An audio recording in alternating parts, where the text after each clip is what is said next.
만일 이 세상에 불쌍히 여기는 마음이 전혀 없다면, 아무도 긍휼을 베풀지 않고 용서하지 않는다면, 반대로 모두가 정의, 공의로만 판단한다면 이 세상이 어떻게 될까요? 그래도 세상이 살만 나는 이유는, 그래도 세상이 아름답게 돌아가는 이유는 정의가 살아있기 때문이기보다는 용서와 은혜 베품, 불쌍히 여김, 긍휼함이 남아있기 때문일 것입니다. 일반적으로 긍휼이라는 말은 불쌍히 여기는 마음과 마음뿐만 아니라 돌보아주는 실제적인 행위를 말합니다. 헬라어 단어의 오이크티르모스라는 단어는 단순히 마음으로 하는 동정, 연민을 말하지만, 오늘 본문에 사용된 엘레오스 이 단어는 가련하고 비참한 상태에 있는 자를 보고 생겨나는 반응으로 마음의 반응뿐만 아니라 실제로 행동으로 나타나는 반응까지도 합쳐서 하는 말입니다. 그러니까 긍휼히 여긴다라는 말은 벌 주기보다 용서하기를 좋아하고, 엄격한 잣대를 대지 않고 관용을 베풀고, 고통당하는 자와 궁핍한 자를 동정할 뿐만 아니라 실제로 도와주고, 시련당한 자의 상황에 깊이 동참하면서 친절하게 대해주는 마음과 행동을 긍휼히 여긴다, 이렇게 표현하는 것입니다. 그런데 우리는 긍휼히 여김 받는 건 참 좋아하지만 긍휼히 여기는 일에는 인색합니다. 내가 잘못하거나 실수하거나 죄를 지었을 때는 좀 용서해 주지 좀, 이렇게 생각하지만 남이 잘못하고 남이 내게 해를 끼칠 때는 가만두면 안 돼. 용서하려면 엄청난 각오와 결단이 필요하지 않습니까? 요즘처럼 어쩌다 코로나19에 감염된 사람이 방역 지침을 철저히 안 지켰더라, 동선을 숨겨서 감염이 더 확산되었더라, 이런 기사가 한번 뜨면요, 그 밑에 사람들이 댓글로 자세한 사정 확인도 안 해보고 완전히 죄인 만들어 버리잖아요. 벌떼처럼 달려들어서 비난하고 정죄하고 그 사람을 거의 매장해 버립니다. 사람들은 이런 이 비난과 정죄가 두려워가지고 정직하게 말하는 게 아니고 욕 안 먹으려고 또 거짓말을 하는 거예요. 연약한 죄인들이 살아가는 세상에는 이런 정죄와 심판이 절대로 세상을 복되게 하지 못합니다. 우리에게 절실히 필요한 것은 어줍지 않은 인간의 정의와 공평 이전에 긍휼이 훨씬 더 절실히 필요합니다. 그래서 예수님께서는 팔복의 5번째로 복된 천국 백성은 긍휼히 여기는 자라고 하시면서 7절 말씀에 보니까 다른 이들을 긍휼히 여기는 자는 복이 있나니 그들이 긍휼히 여김을 받을 것이요. 누구에게? 하나님께. 신적 수동태이죠. 긍휼히 여기는 자는 하나님의 긍휼함을 입을 것이다. 하나님이 긍휼히 여겨 주실 것이라고 약속해 주셨습니다. 그런데 이 말씀을 우리가 오해하면 안 되는 거예요. 긍휼히 여기는 자는 긍휼히 여김 받는다. 그러니까 우리가 먼저 누군가에게 긍휼을 베풀면 그것을 근거로, 그것을 조건으로 하나님이 긍휼을 베풀어 준다. 그러니까 주님의 긍휼을 잊기 위한 조건으로 우리가 먼저 다른 사람에게 긍휼을 베풀어야 한다, 이렇게 생각하면 오해입니다. 왜냐하면 뼛속까지 이기적이고 탐욕적인 우리가 하나님의 긍휼을 경험하기 전에 내가 먼저 긍휼을 베푸는 일은 불가능하기 때문에 그렇습니다. 사실 하나님은 우리가 그 어떤 선행도 하기 전에, 우리가 하나님과 원수가 되었던 그 시절부터 먼저 긍휼을 베푸신 분입니다.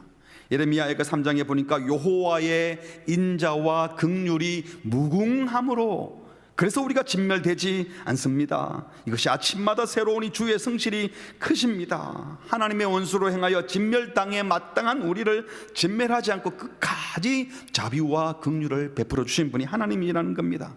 베드로전서는 1장에서는 이렇게 말했습니다. 우리 주 예수 그리스도의 아버지 하나님을 찬송하리로다. 왜 찬송합니까? 그의 아버지 하나님의 많으신 긍휼대로, 그 긍휼 때문에 뭘 하셨습니까? 예수 그리스도를 죽은 자 가운데서 부활하게 하심으로 말미암아 하나님의 그 많으신 긍휼대로 죄인들을 심판하지 않으시고 독생자 예수님을 우리 대신 십자가에 죽게 하시고 부활하게 하심으로 우리의 죄와 허물을 용서하시고 우리를 어떻게 해요? 거듭나게 하셔서 우리에게 새 생명을 주셨다는 겁니다. 그래서 산소망이 있게 하신 분이 바로 우리 아버지 하나님이십니다. 이것이 바로 하나님께서 베푸신 긍휼이죠. 그러므로 예수님은 바로 이 하나님께서 긍휼을 베푸신 긍휼의 결정체였습니다. 하나님의 긍휼을 베풀 핵심이 바로 예수 그리스도셨죠. 그 예수님의 일생 역시도 긍휼 그 자체였습니다. 마태복음 11장에 수고하고 무거운 짐진 자들아 다 내게로 오라 내가 너희를 쉬게 하리라. 인생들을 보시고 수고하고 무거운 짐진 불쌍한 자인 줄 아시고 가까이 오라고 말씀하시면서 쉬게 해주겠다고 하셨어요. 복음서 마태, 마가, 누가, 요한복음을 열심히 읽어보시면요, 예수님께서 사역을 하실 때마다 사람들을 대할 때마다 불쌍히 여기는 마음이 사역의 출발이었고 사역의 내용도 그렇게 긍휼을 베푸는 것이었습니다. 누가복음 7장에 보니까 주께서 과부를 보시고 남편을 잃은 과부를 보시고 불쌍히 여기사, 여기 본문에는 아들을 잃은 과부를 불쌍히 여긴 겁니다. 남편 잃어도 힘든데 아들까지 잃어버린 이 과부를 주님은 불쌍히 여기고 말로 위로만 하신 것이 아니라 그 아들을 살려주셨지요. 마가복음 1장 41절에 예수께서 불쌍히 여기사 손을 내밀어 그에게 대시며 이르시되 내가 원하는 깨끗함을 받으라. 불쌍히 여기는 마음뿐만 아니라 실제로 고쳐주셨습니다. 마가복음 6장에 예수께서 나오사 큰 무리를 보시고 그 목자 없는 양 같음으로 인하여 불쌍히 여기사 여러 가지로 가르치셨다. 마태복음 14장 예수께서 나오사 큰 무리를 보시고 불쌍히 여기사 그 중에 있는 병자들을 고쳐주셨다. 히브리서 기자는 예수님에 대해서 이렇게 설명을 했습니다. 4장 15절 우리에게 있는 대제사장은 우리의 연약함을 동정하지 못하실 리가 아니야. 모든 일에 우리와 똑같이 시험을 받으신 이로되 죄는 없으시니라. 예수님은 친히 인간의 고난을 당하시어 우리를 너무나도 잘 이해하시는 분이라는 겁니다. 그러므로 우리를 너무나 잘 이해하시는 그분의 긍휼하심을 잊고 그분의 돕는 은혜를 얻기 위해서 은혜 베푸시는 그분의 보좌 앞에 담대히 나아가자, 이렇게 말했습니다. 예수님은 인간의 아픔과 연약함을 친히 다 체험하신 분이시기 때문에 인간이 행하는 실수, 잘못하는 범죄, 무식하여 행하는 잘못들에 대해서 어떻게 인간들이 그럴 수 있나가 아니라 그럴 수 있다는 사실을 이해하시고 긍휼히 여기는 분이라는 겁니다. 주님의 긍휼함을 받기 위하여 오늘도 우리는 인내하신 구세주 앞에 주여 주여 나를 불쌍히 여겨 주시옵소서 하고 나아온 것입니다. 주께 나오면 우리 모두를 긍휼히 여겨 주시고 은혜 베푸시는 줄 믿습니다. 신자라고 하는 정의 자체가 이미 긍휼히 여김을 받고 있는 자들입니다. 신자라는 말은 내가 치명적인 죄의 영향 아래 놓여서 악하고 더럽고 못난 자여서 하나님의 긍휼과 자비가 아니면 구원받을 수 없어서 주님의 긍휼과 자비로 구원받았음을 고백하는 자가 신자입니다. 이 긍휼을 입고 이 은혜와 사랑을 경험한 자는 내가 그런 긍휼을 입은 자이기 때문에 다른 죄인들을 볼 때도 자연스럽게 그들에게 긍휼을 베푼다는 거예요. 그러므로 신자라고 하는 그 존재, 신자라고 하는 그 정의는 우리가 큰 긍휼을 받아서 긍휼을 베풀고 있는 모습으로 나타나야 됩니다. 아무리 다른 헌신을 많이 하고 아무리 봉사를 많이 하고 헌금을 많이 드리고 대단한 일을 해도 다른 사람을 대하는 긍휼한 마음이 없는 사람은 기본적으로 신자가 아닌 겁니다.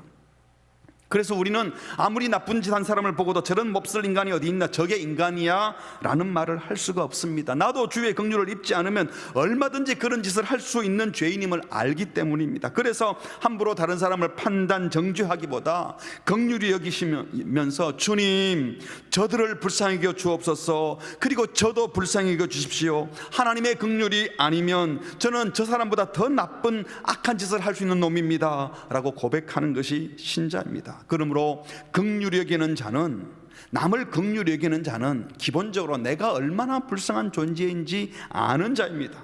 주께서 긍휼히 여겨주지 않으시면 아무것도 할 수 없는 불쌍한 자임을 깨닫는 데서 다른 이를 긍휼히 여기는 것이 시작되는 겁니다.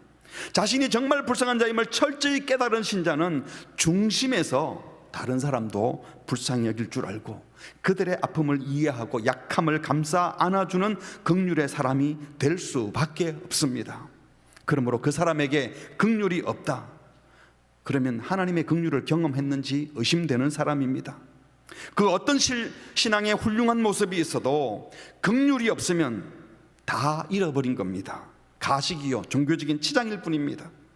그렇다면 이 하나님의 크신 긍휼을 입은 성도, 예수님의 긍휼을 경험한 천국 백성은 어떻게 긍휼 베풀고 어떻게 주님의 긍휼을 경험하며 살아갈 수 있을까요? 세 가지로 정리해 보았습니다.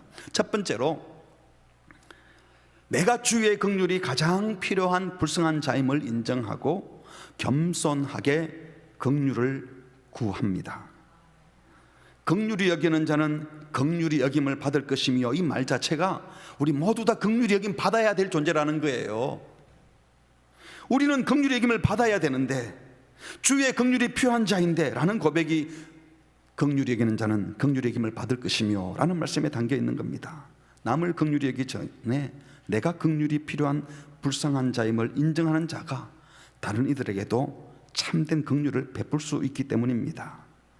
또 긍휼히 여기는 자는 긍휼히 여김을 받을 것이며 이라는 말씀은요, 우리가 남에게 긍휼을 베푸는 공덕을 세우면, 자격을 갖추면, 조건을 갖추면 주님의 긍휼을 요구할 수 있다는 뜻이 아닙니다. 내가 다른 사람들에게 긍휼을 베풀었으니 하나님 당신께서 제게도 반드시 긍휼을 베풀어야 돼요 라고 할 수 없다는 겁니다. 그 어떤 경우도 긍휼히 여김을 받아야 할 사람이 나 긍휼히 여겨주시오 라고 요구할 권리가 없습니다. 제발 긍휼히 여겨주세요 겸손하게 부탁할 뿐입니다. 아무도 긍휼을 요구하거나 긍휼을 주장할 권리가 없다는 거예요. 불쌍히 여겨주세요라고 말하는 사람이 뭘 할 말이 있겠습니까? 긍휼은 긍휼히 여겨주시는 분의 마음이지 결코 어떤 구속력이 있거나 법적인 행위가 아니라, 이 긍휼은 사랑에서 나오는 자발적인 행위이기 때문입니다. 우리가 늘 암송하는 주기도문에서 6장 12절이죠. 마태복음, 우리가 우리에게 죄 지은 자를 사하여 준 것처럼 우리 죄를 사하여 주시옵고, 이것도 같은 의미입니다. 우리가 다른 사람의 죄를 용서해 준 근거, 그 조건 때문에 우리는 주님께 용서를 청구할 권리가 있다, 이런 뜻이 아니라는 겁니다. 우리는 우리가 우리에게 죄 지은 자를 용서하기 전부터 이미 주님의 큰 용서를 받은 자들입니다. 그러므로 우리가 우리에게 죄 지은 자를 사하여 준 것 같이 라는 말씀은, 누가 우리에게 잘못한 것이 있다 해도 우리가 우리에게 죄 지은 자를 사하여 준 것 같이 우리는 용서하는 것만 할 수 있지, 나 너 용서 못해, 너는 벌받아 마땅해, 이 심판할 자격이 없다는 겁니다. 용서받지 않고는 살 수 없는 자들이기 때문에 용서하는 것 외에는 할 수 있는 일이 없다는 말씀이 우리가 우리에게 죄 지은 자를 사하여 준 것 같이 라는 뜻이에요. 이미 큰 용서를 받아 용서받게 할 수 없는 자로 우리가 우리에게 지은 자를 용서하고 있사오니 주님, 또 우리가 범죄할 수 있는데 이런 우리를 주님 사해 주옵소서. 아무것도 할 수 없는 우리, 용서밖에 못하는 우리가 그래서 용서하고 있는데 또 잘못할 것 같은데 주님 제발 용서해 주십시오. 이게 우리가 우리에게 죄 지은 자를 사하여 준 것 같이 우리 죄를 사하여 주시옵고라는 기도의 뜻입니다. 그러므로 내가 누군가를 용서한다는 것은 주님의 용서를 구할 자격 요건을 갖추기 위한 것이 아니라, 이미 주님께 큰 용서를 받은 것이 너무나 감사해서 당연하게 나오는 자연스러운 행동이 다른 이들을 용서하고 다른 이들을 긍휼히 여기는 것입니다. 내가 누군가에게 긍휼을 베풀었으니 주님의 긍휼을 요구할 자격, 권리가 생긴다는 말은 결코 아니라는 겁니다. 이미 큰 긍휼을 입은 우리가 할 수 있는 일은 다른 이들을 긍휼히 여기는 것 외에는 할 일이 없어요. 할 수 없어요. 우리가 심판 정죄할 자격이 없기 때문에.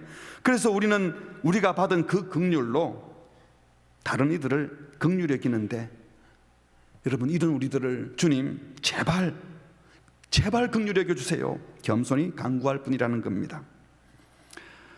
오래전 우리 교회는 노숙자들을 위해서 매주 화요일마다 식사 대접을 한 적이 있습니다. 그런데 당시 제가 부임한 지 얼마 안 됐을 때인데요, 노숙자들만 오셔서 식사를 하는 게 아니고 식사를 하고 예배를 드리고 식사를 대접하고 또 예비도 드리고 그랬는데, 항상 그때 보면은 나이 드신 어르신들이 식사하러도 오셨어요. 근데 한 번은 예배를 마치고 이제 식사 대접을 하려고 하는데, 노숙자 중에 대표 같은 분이 한 분이 저한테 막 찾아와서, 목사님 이거 대책 세워야 됩니다.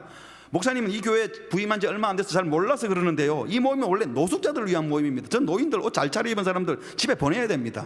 저 사람들을 위한 게 아니니까 우리만 밥 줘야 됩니다. 노숙자 아닌 사람 돌려보내라고 저한테 권리 주장을 하더라고요. 우리만 대접받아야 된다고. 참 어이가 없는 거죠. 말이 안 되는 거죠. 근데 여러분, 우리가 그런 식인 겁니다. 죄를 왜 용서해 주십니까? 저런 놈은 아니잖아요. 그러면 안 되는 거 아닙니까? 여러분, 긍휼을 구하는 것은 권리가 아닙니다. 긍휼이 필요한 자는 긍휼 베푸시는 분에게 이렇게 하시오 저렇게 하시오 주장할 수가 없습니다. 내가 이미 받은 긍휼에 감사하면서 지금도 다른 이들에게 긍휼을 계속 베풀어 주고, 그러면서도 내가 계속 불쌍한 존재임을 인정하며 겸손히 주님 저를 긍휼히 여겨 주옵소서, 주의 긍휼을 기대하고 저는 또 작은 긍휼을 베풉니다. 이렇게 하라는 겁니다. 나는 긍휼 같은 거 필요 없다 라고 하지 마십시오. 그만한 겁니다. 주 앞에 나오셔서 주님 저를 불쌍히 여겨 주옵소서, 저는 긍휼이 필요합니다 라고 간구하는 우리 모두가 되셔서 주의 긍휼함을 입는 우리 모두가 되기를 주의 이름으로 축복합니다. 두 번째로 긍휼을 베푸는 방법입니다. 주께 배워야 합니다. 성육신하신 주님의 긍휼을 배우고 실천해야 합니다. 우리가 형제를 긍휼히 여긴다라는 것은요, 우월한 자가 열등한 자를, 또는 강한 자가 약자에게 값싼 동정심을 보이는 것이 아닙니다. 내가 많이 가졌으니까 좀 줄게, 내가 강하니까 약한 너는 나의 도움을 받아야지, 또는 왕의 사명권을 가지고 잘못을 저지른 자에게 그들이 마땅히 받아야 할 형벌을 방면해 주는 법적 권세 행사 같은 것도 긍휼이 아닙니다. 내가 이런 권력 갖고 있는데 너 풀어줄게, 나한테 고마워해, 이거 아니라는 거예요. 긍휼은 그 사람과 함께 하는 것입니다. 내가 당신보다 가진 게 많고 내가 당신보다 형편이 좋으니까 부족하고 불쌍한 당신에게 내가 시혜를 베풀어 주니까 나한테 그냥 감사합니다 하고 받으면 돼 라는 식으로 동정심을 보여주고, 내 권세로 누군가에게 혜택을 끼치고 감사 인사 듣고, 그래서 긍휼 받은 사람은 자존심 상하고 긍휼 베푼 사람 마음이 뿌듯해지는 것, 이건 참된 긍휼이 아니라는 겁니다. 장애인 사역하시는 분들의 말씀을 들어보면요, 장애인들이 가장 불편해하는 것 중에 하나가 자신들을 과도하게 불쌍히 여기면서 과한 친절을 베푸는 것이라고 그래요. 특별하게 대우해 주지 말고, 그렇다고 무시하지 말고 비장애인 대할 때와 똑같이 자연스럽게 대해달라는 거예요. 청소년들도 과한 대접을 해주면 싫어해요. 그냥 인정해 주기를 바랍니다. 상대방의 어려움이나 불편함에 대한 진정한 긍휼의 마음이 있다면 내가 표현하는 게 아니라 긍휼 받을 사람의 마음 편에 서서 그 마음을 헤아려 줘야 한다는 겁니다. 긍휼의 시작은 그와 같은 마음을 가지는 데서, 그의 편에 서는 데서 시작하는 겁니다.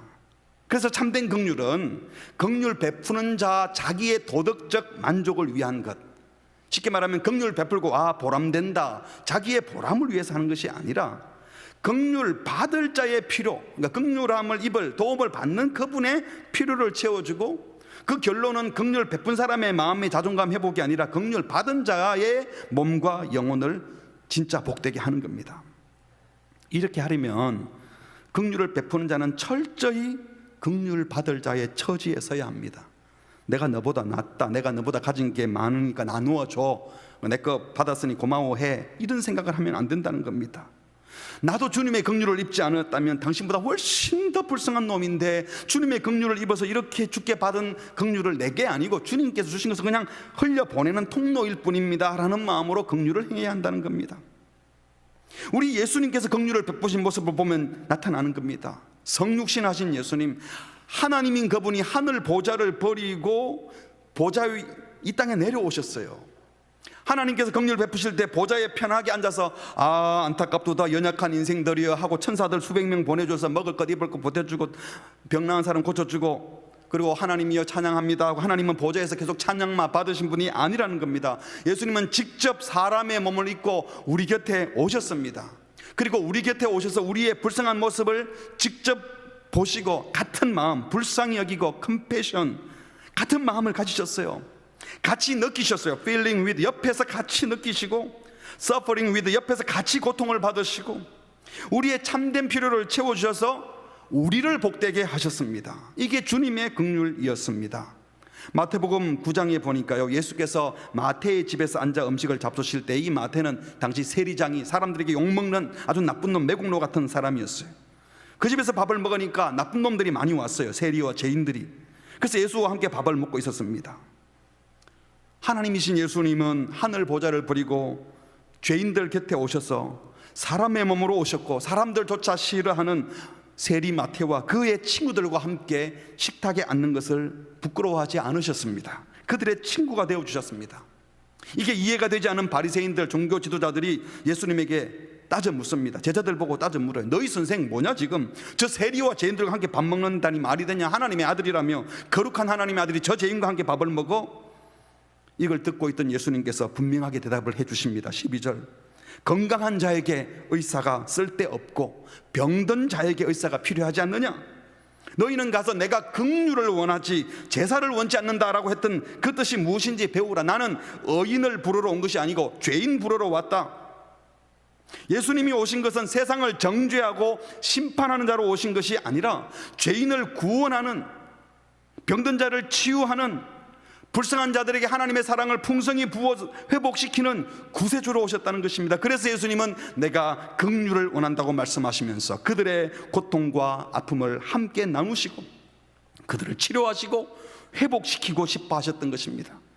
그래서 9장 35절에도 보니까 예수께서 모든 도시와 마을에 두루 다니사, 하늘에서 한꺼번에 치료해 주시고 한꺼번에 말씀 전한 게 아니라 마을마다 다니면서 그들의 회당에서 회당마다 찾아다니면서 일일이 가르치시고 천국 복음을 전파하시며 모든 병과 모든 약한 것을 일일이 고치셨습니다. 그리고 36절 같이 할까요? 무리를 시작. 무리를 보시고 불쌍히 여기시니 이는 그들이 목자 없는 양과 같이 고생하며 기진합니다. 단순하게 배고프고 병드는 것만 불쌍한 것이 아니라 지도자가 없어서 방향을 잡지 못해서 헤매고 있는, 바른 길로 안내함을 받지 못하는 목자 없는 양 같은 그들을 불쌍히 여기셨습니다. 우리 주님은 하늘 보좌 위에서 천사들 보내어서 쉽게 일을 할 수 있었지만 그는 친히 모든 성과 마을을 다니시고 회당을 찾아다니시면서 일일이 가르치시고 일일이 치유하시고 그들과 함께 하셨습니다. 우리와 같은 모습으로 우리 곁에 오셨고 우리를 이해하시려고 하셨고 우리의 아픔을 대신하시며 자신을 내어놓으시고 그래서 우리의 진짜 필요를 채워주셨습니다. 우리가 누군가를 긍휼히 여기어 자비를 베풀 때에는 나의 도덕적 만족을 위해서 내 생각대로 내가 생각하는 값싼 동정심을 보이는 것이 아닙니다. 내 긍휼을 베푸는 것이 아니라 나는 긍휼을 베푸는데 긍휼 받을 사람이 긍휼 못 받으면 안 되잖아요. 주님께 받은 그 긍휼을 겸손한 마음으로 흘려보내서 긍휼 받을 자의 참된 필요가 채워지도록 해야 그게 긍휼 베푸는 자의 모습이라는 겁니다. 예를 들면 이런 거예요. 제가 아는 어떤 분은 외상 후 스트레스 장애로 사람들 앞에서 발표를 하거나 누군가 앞에서 말을 하려면 가슴이 뛰고 안절부절 못하는 분이 계십니다. 대학원 수업이었었는데 이날도 수업을 위해서 발표 준비를 잘했지만 발표하려고 하니까 가슴이 뛰고 몸이 떨리고 힘들어하니까 옆에 있는 동료들이 안타까운 마음으로 아이 괜찮아요, 그 잠깐 하는 건데요, 남들도 다 하는데 힘들어하지 마세요 라고 말을 하는데요, 그 말이 고맙게 들리는 게 아니고 남들도 다 하는 그것이 안 돼서 힘든데 남들도 다 하는데 괜찮아, 이 말은요 더 속상하더래요. 위로가 하나도 안 되고. 고소공포증이 있는 어떤 분은 케이블카 같은 거 타는 것도 굉장히 힘들어하는데 단체 여행 가서 케이블카 타는 시간이 되었어요. 안 탈 수도 없고 탈 수도 없고 막 힘들어서 난 높은 데 올라가는 거 너무 힘든데 하고 무서워하는 표정을 보였더니 에이 괜찮아요, 한 번도 사고 난 적 없어요, 안전해요, 다들 타는데 우리가 같이 타잖아요. 나름대로 친절하게 말을 했지만 그 말이 위로가 되겠습니까? 그 상황 자체가 두려운데. 힘들어하면 괜찮으세요, 정말 힘드시면 그냥 기다리실래요? 아니면 제가 같이 있어 드릴게요, 저 꼭 안 타도 되니까 차 한잔하면 같이 있어요. 이렇게 해야 위로가 되는 거지. 괜찮아요, 제가 저랑 타면 돼요. 위로가 하나도 안 되는 것입니다. 우리는 도와주고 격려한다고 하는 말이 상대방의 입장은 전혀 생각하지 않고 자기 느낌대로 다 말하고 내 기준으로 괜찮다, 남들도 다 한다, 뭘 그리 힘들어하느냐, 나의 평가와 판단으로 심지어 자기 남편, 아내도 자기 자녀들까지도 더 힘들게 하는 경우가 얼마나 많은지 모릅니다.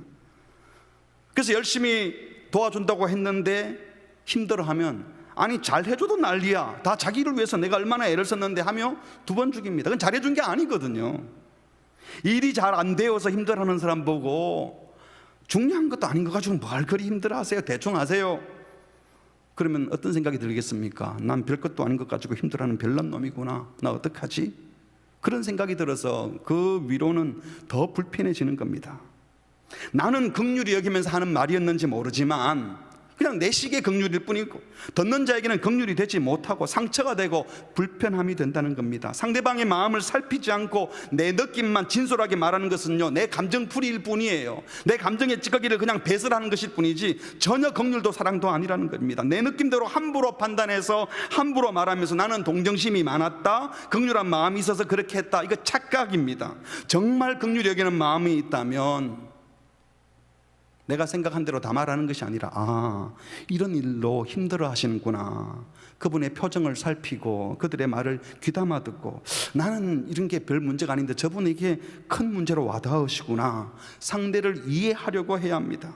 평가하거나 판단하는 것이 아니라 그 마음을 나누어야 합니다. 같이 느끼려고 해야 합니다. 내 감정 표현만 잘하고 내 마음대로 판단해서 괜찮다고 하는 것은 격려도 위로도 아무것도 아닙니다.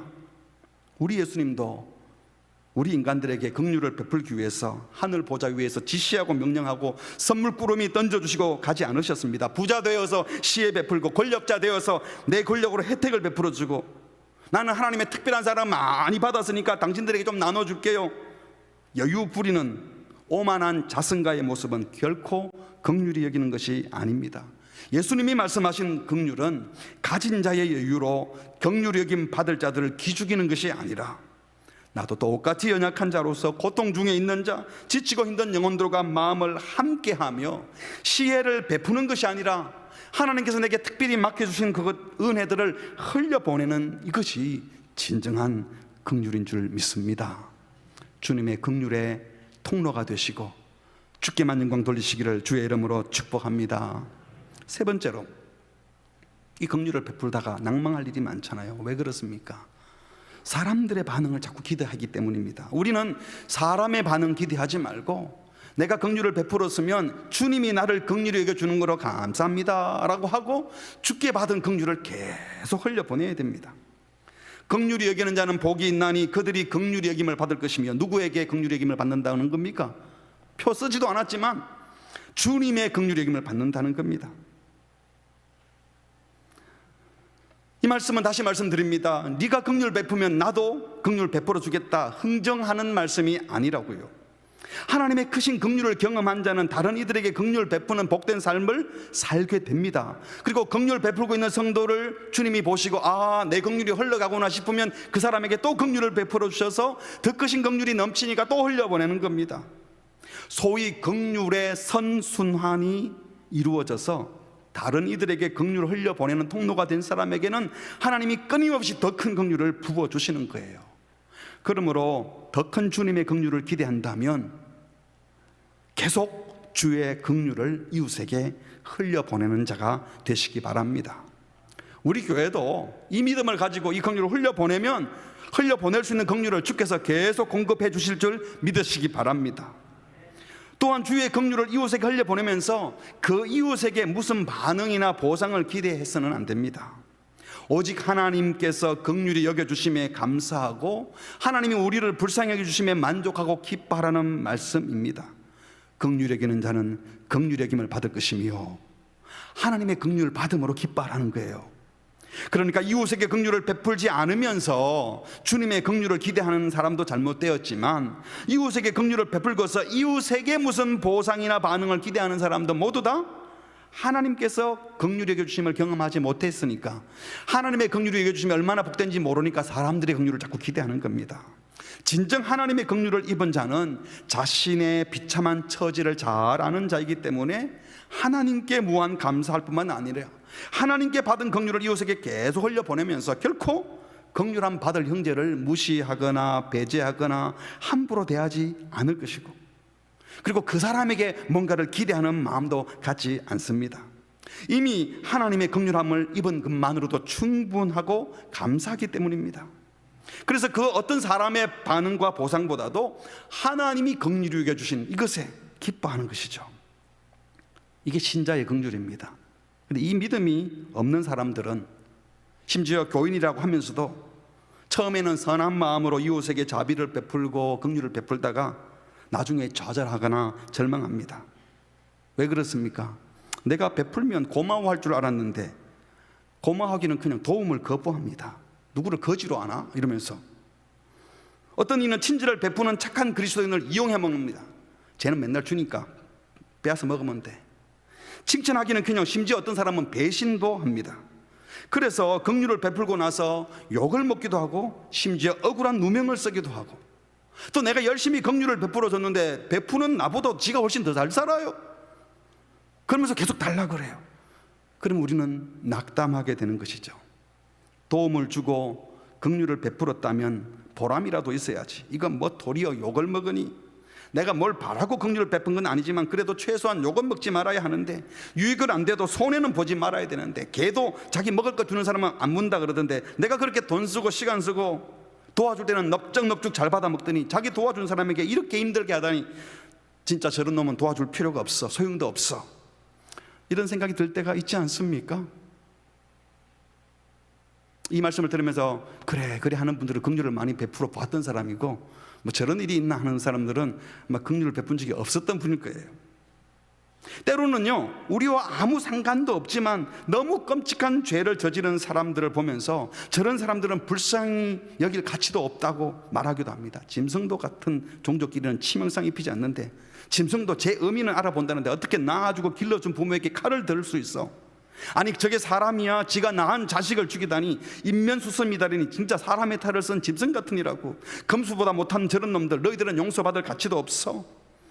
여러분, 이런 일들이 벌어질 때, 그래서 법과 정의를 엄격하게 다스리기만 하면 이런 실망스러운 나쁜 불행한 일들이 사라질까요? 이렇기 때문에 법만 엄하게 집행한다고 되는 것이 아니라, 죄 지은 사람 하나하나 처벌한다고 세상이 아름다워지는 것이 아니라, 물론 법과 정의를 잘 시행해야 되고 엄중하게 해야 하지만 이 세상 모든 이들에게 공평과 정의 이전에 긍휼이 필요한, 법과 정의로만이 되는 것이 아니라 은혜가 필요한 자임을 알고 긍휼히 여기는 자는 복이 있나니 그들이 긍휼히 여김을 받을 것이며, 주의 말씀을 따라 계속 긍휼을 흘려보내야 됩니다. 사람들에게 어떤 칭찬이나 보상을 기대하지 마시고, 진짜 말 그대로 밑 빠진 독에 물 붓는 것 같아도 하나님이 긍휼히 여겨주실 것을 기대하면서 끝까지 긍휼이 필요한 자에게 긍휼을 베풀어 보십시오. 사람들에게 아무 좋은 소리도 못 듣고 아무 보상도 못 받아도 주님께서 수고했다 칭찬해 주시고 내가 다 갚아주겠다 말씀하시는 음성을 들으시기 바랍니다. 우리 가족들에게, 자녀들에게 그렇게 하고 있지 않습니까? 화가 나서 한 번씩 소리는 질러도 그래도 또 하고 또 하는 이유가 뭡니까? 사랑하기 때문이잖아요. 그래야 살 것 같아서. 우리가 진심으로 이웃에게 긍휼을 베풀 때 우리는 긍휼 베푸시는 하나님의 얼굴을 배우게 될 것입니다. 열심히 사랑하고 억울한 생각이 들 때 내가 베푼 긍휼이 얼마나 많은지 생각지 말고, 내가 받은 사랑이 얼마나 크며 날 위해 십자가에 죽으신 주님의 사랑에 무한한 긍휼을 다시 가슴에 새기면서 자신을 돌아볼 때 또 긍휼 베풀 힘이 생겨날 줄 믿습니다. 사랑하는 성도 여러분, 그래서 힘들어도 계속 긍휼을 베풀어야 합니다. 자녀들을 징계하고 권면하는 그 순간에도 분노하지 마시고 긍휼한 마음으로 단 한순간도 긍휼함이 없이 야단치지 마시기 바랍니다. 내가 사람에게 베푼 긍휼에 집중하지 마시고 주님이 내게 베푸신 긍휼에 집중합시다. 그런데 우리 능력으로 이런 긍휼을 계속 베풀 가능성이 없습니다. 그래서 우리는 주님의 도움이 필요하고 성령의 능력을 구해야 되며, 나 혼자 그러는 것이 아니라 주변에 이 길을 같이 가는 믿음의 동료들이 있음을 알고 이 긍휼을 베푸는 일에 함께 주와 동행하는 우리 모두가 되시기를 바랍니다. 말씀을 맺겠습니다. 먼저 세상을 바꾸는 것은 정의의 칼이 아니라 용서하고 받아주고 사랑하는 긍휼인 줄 믿습니다. 긍휼이 필요합니다. 이 세상에는. 아니, 긍휼이 가장 필요한 사람은 누구입니까? 나 아닙니까? 내가 바로 그 긍휼이 가장 필요한 자입니다. 겸손히 주의 긍휼을 구합시다. 두 번째로, 긍휼 받을 자를 복되게 하는 긍휼의 사람이 되어야 합니다. 나의 도덕적 만족을 위해 행하는 자선이나 내 방식의 값싼 동정은 참된 긍휼이 안 됩니다. 성육신 하셨던 주님처럼 긍휼 받을 자의 마음을 깊이 이해하고 그분 곁에 서고 말 한마디도 표정 하나도 살피면서 그 편에 서서 그분이 정말 복되게 하는 긍휼의 사람이 되십시오. 그리고 긍휼의 선순환을 이루는 주인공이 되십시오. 하나님의 긍휼을 경험한 천국 백성들이 앞장서서 긍휼을 베풀면 또 하나님이 더 큰 긍휼을 부어주시고 또 긍휼을 베풀면 더 큰 긍휼을 베풀어 주셔서 긍휼의 선순환이 이루어지는데 우리가 시작해야 합니다. 마지막으로 긍휼 베풀 때에 내가 베푼 긍휼은 잊으시고 주께 받은 긍휼에 집중합시다. 그리고 오직 주님의 긍휼이 여겨주심만으로 감사하며 내가 긍휼 베푼 자로부터 그 어떤 긍정적인 열매 보이지 않아도 함께 이 길을 걷는 믿음의 동료들이 주변에 많이 있음을 기억하고 주의 긍휼을 구하면서 주님 불쌍히 여겨 주옵소서. 이게 또 안 됩니다. 긍휼을 베풀다가 또 힘들어집니다. 주님의 은혜를 구하며 끝까지 긍휼 베풀므로 이 세상을 복되게 하는 천국 백성 되시기를 주님의 이름으로 축복합니다. 아멘. 우리 마지막으로 에베소서 4장 32절과 골로새 3장 12절 13절 같이 읽고 우리 찬양하도록 하겠습니다. 말씀을 생각하면서 또박또박 같이 읽습니다. 시작. 서로 친절하게 하며 불쌍히 여기며 서로 용서하기를 하나님이 그리스도 안에서 너희를 용서하심과 같이 하라. 아멘. 골로새 3장 12절입니다. 시작. 그러므로 너희는 하나님이 택하사 거룩하고 사랑받는 자처럼 긍휼과 자비와 겸손과 온유와 오래 참음을 옷 입고 누가 누구에게 불만이 있거든 서로 용납하여 피차 용서하되 주께서 너희를 용서하신 것 같이 너희도 그리하고. 아멘. 우리 함께 찬양하겠습니다. 주 나의 모습 보내 상한 나의 맘 보시네. 주님은 우리를 잘 아시고 우리의 눈물도 아시고 우리의 필요를 채워주시는 참으로 긍휼을 베푸시는 분입니다. 우리가 다른 이들에게 긍휼을 베풀기 전에 내가 얼마나 긍휼이 필요한 존재인지 주님 앞에 고백하고 주의 긍휼이 풍성히 우리에게 다가올 때 우리는 자연스럽게도 긍휼을 흘려보낼 수 있습니다. 내가 베푼 긍휼에 집중하면요 속상해요. 그러나 내가 받은 긍휼에 집중하면 우리는 또 긍휼을 베풀 수 있습니다. 우리가 받은 은혜를 생각하며 함께 고백하겠습니다. 주 나의 모습 보내 주 나의 모습 보내 상한 나의 맘 보시네. 주 나의 눈물 안에 주 나의 눈물 안에 홀로 울던 맘 아시네. 다시 한번 고백합니다. 주 나의 모습 보내 주 나의 모습 보내 상한 나의 맘 보시네. 상한 나의 맘 보시네. 주 나의 눈물 안에 주 나의 눈물 안에 홀로 울던 맘 아시네. 세상 소망 다 사라져가도 세상 소망 다 사라져가도 주의 사랑은 끝이 없으니 사랑의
예배하는 우리 모든 성도님들, 나름대로 받은 사랑이 있어서 긍휼 베풀고 사랑을 실천했잖아요. 그런데 얼마나 많이 낙담했습니까? 정말 이럴 수 있나?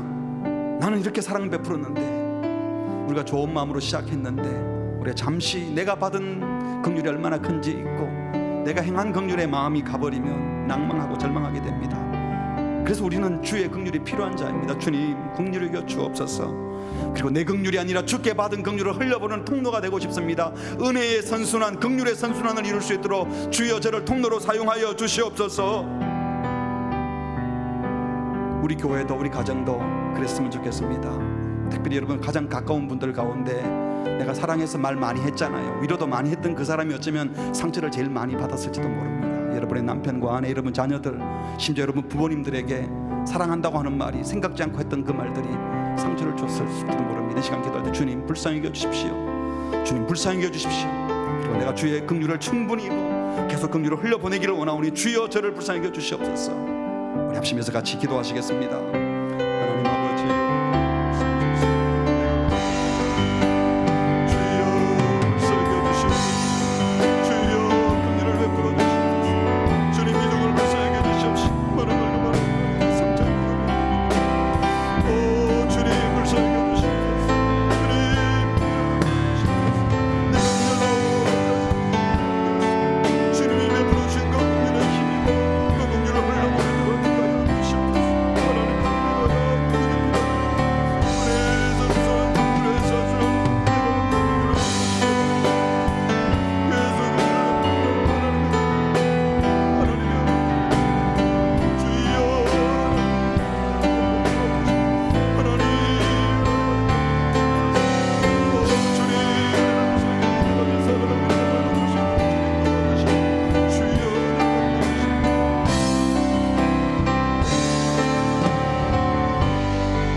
억만 죄악 가운데서 우리를 건져주시기 위하여 독생자 예수님을 우리에게 보내주신 주님의 긍휼과 사랑에 감사를 드립니다.